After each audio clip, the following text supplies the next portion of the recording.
Hello everyone, সবাইকে আমার চ্যানেলে স্বাগত। তো আজকে আমি যে রেসিপিটা শেয়ার করছি সেটা হলো আমার দিদার একটা খুবই স্পেশাল রেসিপি, মুগের পুলি। আমার দিদা ভীষণ ভালো বানাতো এটা, তো দিদার রেসিপিটাকেই আমি রিক্রিয়েট করছি।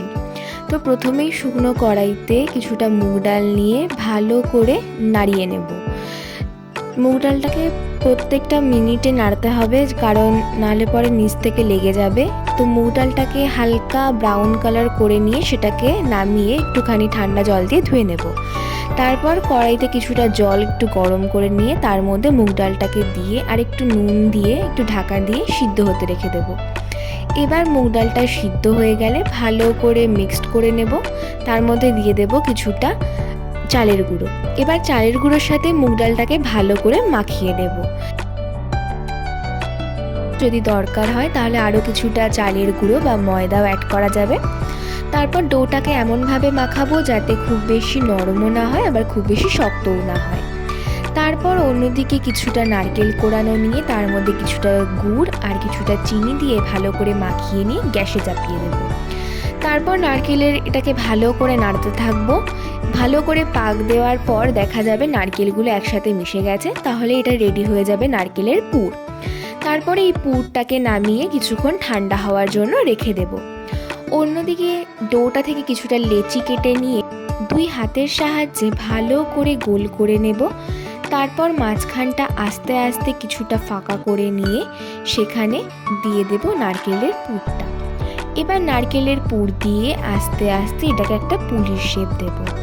আমি যেহেতু প্রথমবার বানাচ্ছিলাম তাই একটুখানি নার্ভাসও ছিলাম, আর শেপটাও ঠিকমতো হচ্ছিল না। তবে আস্তে আস্তে শেপগুলো ঠিকই হয়ে গেছিলো। এভাবে বেশ কয়েকটা পুলি বানিয়ে নেব।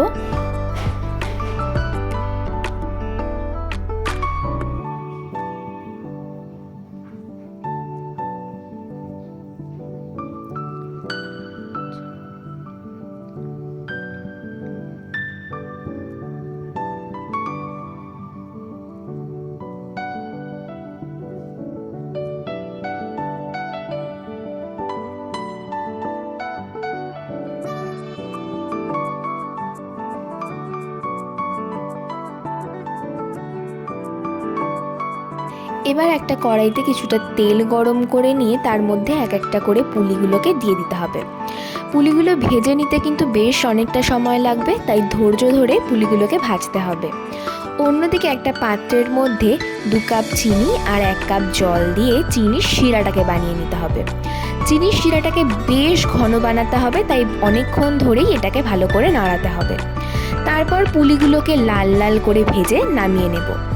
তারপর ওই শিরাটা তৈরি হয়ে গেলে শিরার মধ্যে এই পুলিগুলোকে দিয়ে একটু ভালো করে নাড়িয়ে নিলেই রেডি হয়ে যাবে মুগের পুলি। বেশ সুন্দর উপর দিয়ে চিনির একটা লেয়ার হয়ে থাকবে, খেতেও কিন্তু খুব ভালো লাগে। ব্যাস রেডি হয়ে গেল মুগের পুলি।